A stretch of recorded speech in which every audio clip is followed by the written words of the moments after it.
Assalamualaikum warahmatullahi wabarakatuh. Kembali lagi di channel Hadi Cibeet. Di video kali ini saya akan melanjutkan kisah yang berjudul Misteri Gunung Kemukus. Jika kalian belum nonton part sebelumnya, baiknya tonton dulu agar nyambung dengan alur ceritanya.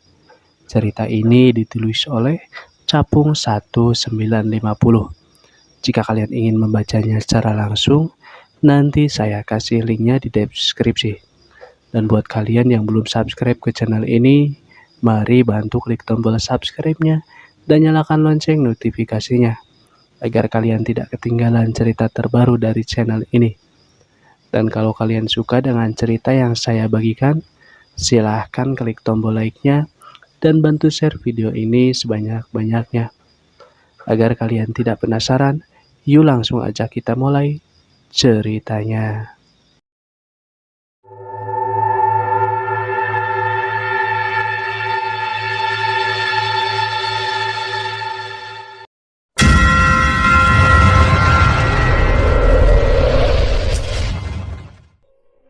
Bagaimana, kamu sudah siap, Dik?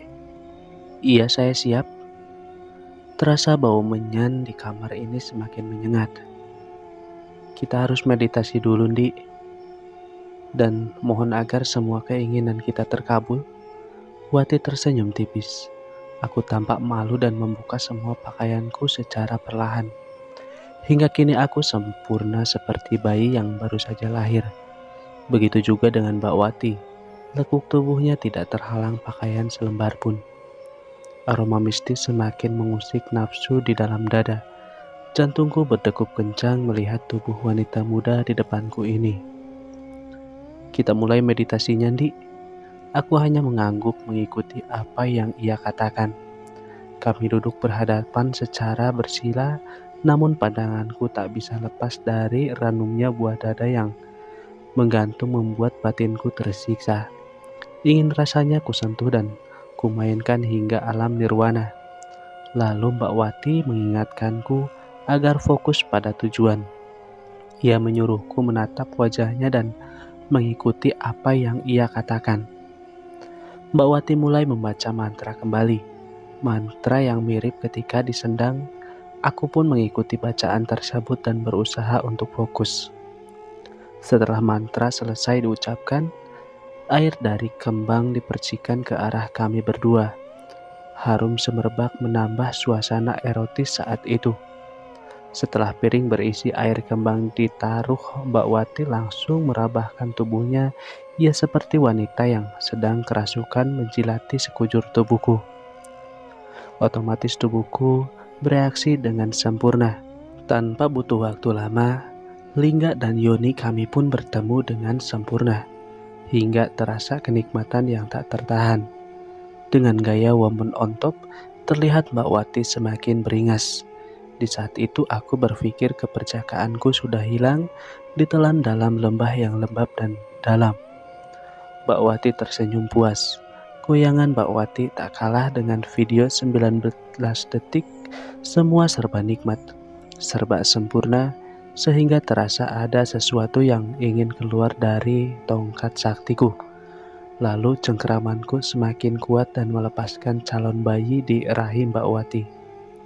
Tapi saat itu seperti ada kekuatan yang besar. Perbuatan terkutuk itu dilakukan berkali-kali hingga dengkul lemas tak berdaya dan kami pun sudah sama-sama lelah seperti kehilangan tenaga. Aku lelah, Dik, mau tidur. Kemudian dirinya membelakangiku. Perlahan pundaknya bergerak dan terdengar suara isak tangis Mbak Wati. Kenapa, Mbak? Tanyaku. Aku teringat Mas Bowo. Aku melakukan ini hanya supaya kaya. Cintaku tetap sama Mas Bowo. Aku tega sudah mengkhianati dirinya. Aku juga bersalah, Mbak. Sudahlah, aku yang mau, Dik. Kita sekarang istirahat dan berharap hajat kita dikabulkan. Iya, Mbak. Kami pun terdiam dalam lamunan masing-masing. Apakah cara ini akan berhasil untuk menjadi kaya? Perjalanan mengarungi birahi ke tingkat tinggi sudah kami lalui. hingga saatnya aku dan Mbak Wati harus berpisah. Hubungan kami hanya sebatas ritual, tidak ada rasa jatuh cinta yang ada keyakinan agar semua masalah bisa selesai dan menjadi kaya adalah tujuan dari ritual ini. Di depan Taman Tirtonadi, kami duduk di bangku dengan perasaan harap-harap cemas. Di, sudah waktunya aku pulang. Iya Mbak, terima kasih untuk semuanya. Salam saja sama Mas Bowo. Aku tak bisa menunjukkan batang hidungku kepadanya. Aku malu Mbak. Mas Bowo tidak tahu aku pergi sama kamu, Di. Oh gitu, syukurlah Mbak. Takutnya Mas Bowo marah padaku. Iya Di, bila salah satu di antara kita ada yang sukses, harus membantu pasangan yang tidak sukses. Jangan lupakan hal itu ya. Oh, itu ya. Oke Mbak, Andi akan selalu ingat. Di, sudah waktunya Mbak pulang. Terima kasih atas semuanya ya. Aku hanya tersenyum melepas kepergian Mbak Wati hingga menghilang dari Taman Tirtonadi. Waktu berlalu sangat cepat. Malam dan siang berganti, tak terasa sudah 3 tahun berlalu dari ngalap barokah di Gunung Kemukus, namun kehidupanku tetap saja morat-marit. Setelah aku mengetahui nikmatnya berhubungan seks, uangku habis di rumah-rumah brodil. Ekonomi semakin terpuruk, bahkan penyakit Raja Singa membuatku menderita. Saat itu usahaku gulung tikar. Tidak ada lagi Andi yang dulu gagah dan penuh dengan kewibawaan. Apalagi setelah mbahku meninggal, semakin sulit saja hidupku saat ini. Hanya bermodalkan gitar 2, aku memberikan suaraku kepada warung, bis dan rumah-rumah di pinggir jalan. Kehidupanku kini berganti menjadi pengamen jalanan. Aku kini menyesal dengan apa yang telah kulakukan. Ritual itu telah membuatku terpuruk hingga dasar ekonomi yang terlemah. Tiba di sebuah warung makan, aku berhenti menatap layar televisi. Ada sosok yang sangat kukenal sedang bermain dalam sebuah sinetron yang sedang booming. Mbak Wati, ucapku tertahan. Wah, kamu tahu nama asli perempuan itu? Pemilik warung seakan senang dengan kehadiranku. Iya Mbak, itu artis baru, tapi aktingnya bagus banget, sinetronnya juga rating tertinggi loh. Aku aja ngefans sama dia. Aku tersenyum dan mendengar cerita si Mbak pemilik warung dengan sabar berharap mendapatkan gratis makan sisa. Entahlah, ritual itu sukses atau tidak, namun janji tinggal janji. Mbak Wati tak pernah ada kabarnya lagi. Inilah hidupku, Andi pemuda miskin dari pinggiran jalan. Aku kembali ke terminal Tirtonadi. Hari sudah menjelang siang. Kulihat ada bis Trans Jateng. Setelah tanya-tanya ke beberapa satpam bis, ini akan berakhir di terminal Sumberlawang, Sragen dengan melewati kawasan wisata Purbakala Sangiran. Tidak menunggu waktu lama, aku pun segera naik bis yang berwarna merah. Akses kota-kota besar di Pulau Jawa memang sudah mengalami perubahan. Semakin memudahkan para pelancong seperti saya yang bepergian tidak ikut dalam travel wisata. Perjalanan kali ini tidak memakan waktu yang lama.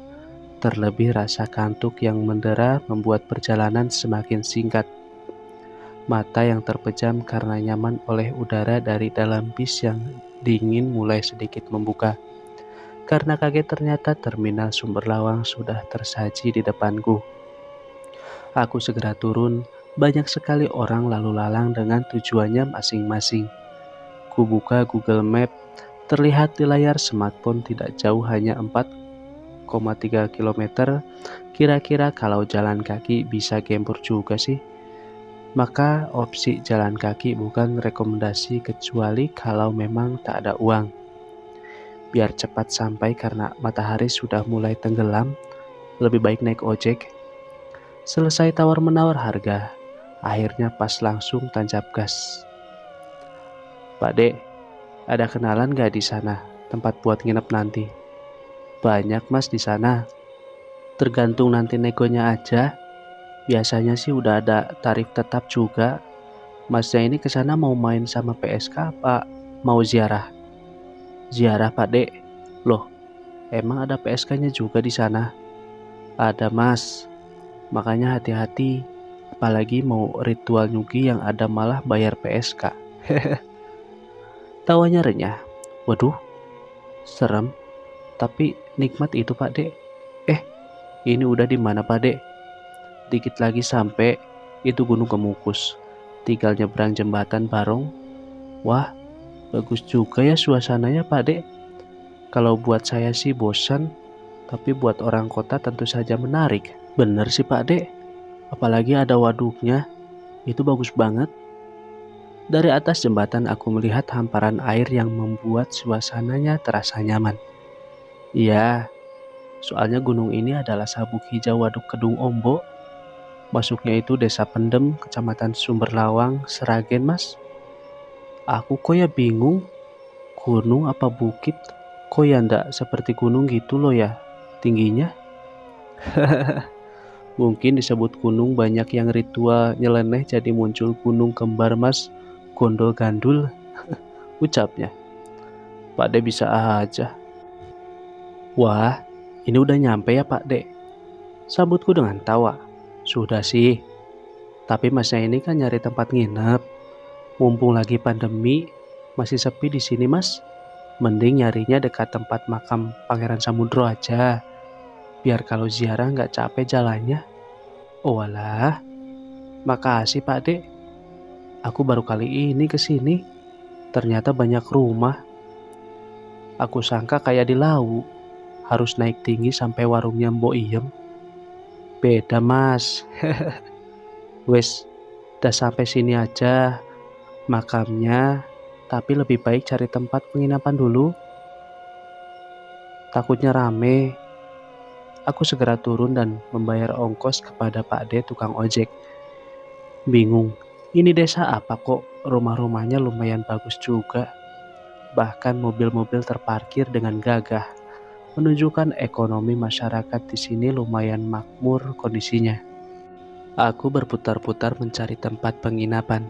Banyak ibu-ibu nongkrong ngegosip. Bahkan suasana sore ini sudah banyak wanita-wanita yang buat aku bingung. Kok ya usianya setengah baya? Lalu piambuk mawon Mas? Tutur seorang wanita di hadapanku. Maaf Mbak, di sini ada tempat penginapan. Ada, ini loh di belakang. Nanti masuk aja, tanya sama yang punya. Oh, makasih Mbak. Masnya datang sendirian? Iya, tapi saya hanya mau ziarah tok Mbak. Terlihat wajah si Mbak kusut. Oh, ya udah Mas, saya ke bawah dulu dengan raut kecewa. Hampir saja, ucapku dalam hati. Karena Mbak yang menyampaku tadi kemungkinan besar sedang mencari pasangan nyugi. Sedangkan aku hanya penasaran, seperti ada ikatan batin namun masih samar. Aku berjalan ke tempat yang ditujuk si Mbak tadi. Penginapan ini tidak besar tapi tidak juga kecil. Ada ukiran semar di sebelah kanan. Namun hunian ini terasa sangat sepi. Kula nuwun. Monggo masuk Mas, sudah ditunggu. Ditunggu? Kok aneh? Tanyaku dalam hati. Lalu nampak seseorang yang sudah sepuh mengajakku masuk ke dalam. Namun raut wajahnya cerah walau usianya sudah renta. Sini masuk. Iya Mbah, ucapku penuh hormat. Waduh, kok kesini bawa pasukan? Pasukan? Maksudnya apa Mbah? Udah, tar aja. Kamu istirahat dulu di kamar biar segeran. Aku mirip orang linglung. Bingung, kok si Mbah nggak nanya harga penginapan? Ini kamar bagus banget. Belum lagi anehnya penginapan kok ruangannya cuma satu. Duh, jadi horny nih. Horor maksudnya. Takut kayak di film-film trailer. Ujung-ujungnya jadi korban dukun. Ruangan ini sangat nyaman walau terbuat dari kayu ulin. Hawanya pun tidak panas dan tidak juga dingin. Banyak lukisan semar dan kain warna hijau sebagai hiasan dari jendela. Bahkan ada kelambu dengan warna senada di tempat tidur. Bau harum juga sendari tadi menyambutku seperti bunga melati. Semilir angin yang masuk membuat diriku yang lebih sejenak ingin berbaring. Dengan perlahan, aku tertidur dengan nyenyaknya. Lalu aku seperti mimpi, tapi kok nyata. Karena aku terbangun di ruangan yang sama, namun ketika melihat jendela pemandangan yang tersaji sangat berbeda. Tak ada perumahan yang ramai, semua berganti dengan hutan yang lebat, dan banyak burung-burung bernyanyi dengan riang. Pintu terbuka lebar. Nampak seorang wanita muda yang cantik dengan pakaian berbeda dengan kebanyakan orang di zaman sekarang. Wanita itu memakai kemben khas putri kerajaan warna hijau dan juga aksesoris emas di lengannya. "Kamu sudah datang?" Dengan senyum manisnya yang mengembang. "Maaf, saya di mana, Putri?" "Kamu di rumah saya. Terima kasih sudah datang di sini." Aku masih bingung dan ingin bertanya. Namun marwah sang putri membuatku takut untuk berkata. "Tidak usah takut. Saya Putri Ontrowulan. Kamu masih ada titisan dari sang Prabu, masih kerabat dengan Terah Majapahit. Kamu mempunyai kekuatan yang tak disadari, ilmu kesantosaan, kedikdayaan, kewijayaan, namun untuk yang terakhir perlu dilakukan tirakat untuk mencapai kesempurnaan." "Maaf, saya masih tidak mengerti, Kanjeng Ratu. Tujuan kamu ke sini di hatimu sebenarnya apa?" "Ziarah, Ratu. Dan rasa penasaran saya terhadap ritual di sini karena ada seseorang bernama Magendis yang memberitahu padaku tentang ada yang menunggu di Kemukus." "Iya, itu pesan dariku yang kusampaikan lewat Gendis anaknya. Sekarang apa yang kamu lakukan ketika menemui orang yang kesulitan? Padahal kamu sendiri pada dasarnya juga sama dengan mereka. Usahamu sudah mau jatuh." "Membantunya, Ratu? Entahlah, hatiku tergerak secara alami ketika orang di hadapan saya sangat butuh bantuan. Tapi bukankah itu manusiawi dan hal yang lumrah bersimpati dan empati pada orang lain? Zaman panjenengan itu zaman kala bendu. Banyak kerusakan di zaman saat itu disebut zaman edan. Yen ramelu edan ora kumanan, sedangkan kamu sebaliknya. Jadi maksud Ratu, hal yang kamu lakukan itu adalah ajaran budi yang semakin terkikis zaman. Coba lihat di sekitar kamu. Di wilayah Kemukus ini apa yang kamu lihat? Apa yang kamu dengar? Ritual pesugihan dengan mandi di sendang Ontrowulan, lalu mengharap berkah dari Pangeran Samudro, Kanjeng Ratu. Dan terakhir adalah ritual ranjang bergoyang selama 7 kali sebelum genap 35 hari. Kamu tahu dari mana?" "Dari tanya warung-warung di sekitar sini, Kanjeng Ratu. Warung-warung yang menjajakan PSK, padahal itu jelas adalah perbuatan nista." "Benar, Kanjeng Ratu. Omah ala soyo dipujo, rumah maksiat semakin dipuja. Wong wadon lacur ing ngendi-ngendi, banyak perempuan pramuria di mana-mana. Akeh laknat, banyak kutukan. Akeh pengkhianat, banyak orang-orang pengkhianat. Anak mangan bapak, anak berani pada bapaknya. Sedulur podo mangan sedulur, saudara makan saudara tidak rakun. Konco dadi musuh, kawan menjadi lawan. Guru disatru, banyak guru dimusuhi. Tonggo kang podo curigo, tetangga saling pada curiga. Pedagang akeh sing keplarang, pedagang banyak yang tenggelam. Wong utama akeh sing dadi, pejudi banyak yang merajalela. Akeh barang kang haram, banyak barang-barang haram. Akeh anak kang haram, banyak anak haram. Wong wadon ngelamar wong lanang, perempuan melamar laki-laki. Wong lanang ngangsurake derajate dhewe, laki-laki menghina derajat sendiri. Akeh barang-barang melebu luwang, banyak barang-barang yang terbuang. Akeh wong kaliren lan wudo. Banyak orang lapar dan telanjang. Wong tuku nglanik sing dodol. Pembeli membujuk penjual. Sing dodol podo akal okol. Penjual membujuk si penjual. Wong golek pangan koyo gabah diinteri. Mencari rezeki ibarat gabah ditampi. Aku hanya terdiam mendengar suara Kanjeng Ratu, tak bisa berkata-kata. Aura Kanjeng Ratu seakan menundukkan pandanganku dan tetap duduk di bersimpuh. Sing sapa duwe panjongko mareng samubrang kang dikarepake, pisane kelakon iku kudu sarno pawitan temen. Mantap ati kang suci, ojo slewang-sleweng. Kudu mindang marang kang katuju, cedah kono deman me kaya dene yen arep nekani marang panggonane demene. Barang siapa memiliki keinginan untuk melakukan apa yang diinginkannya agar hal itu terjadi, pertama-tama harus tulus, tabah, suci, tidak ceroboh. Dia harus menjangkau tujuannya seolah-olah dia akan pergi ke tempat kekasihnya. Ucapannya kemudian, kau bersucilah di sendang dan nyekar di makam pangeran, nanti kita bertemu lagi. Aku mengangguk dan tetap terdiam mendengarkannya bicara. Lalu tiba-tiba pandanganku gelap gulita. Entahlah apa yang terjadi, lalu perlahan cahaya mulai datang, nafasku tersengal-sengal. Mukaku pucat, keringat membanjiri sekujur tubuh. Aku terbangun dari tempat tidur dan masih di ruang tersebut.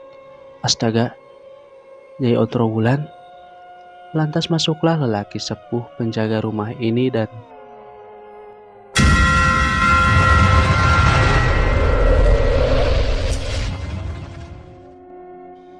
sekian dulu cerita kali ini. Mohon maaf bila ada salah-salah kata. Saya Hadi pamit undur diri.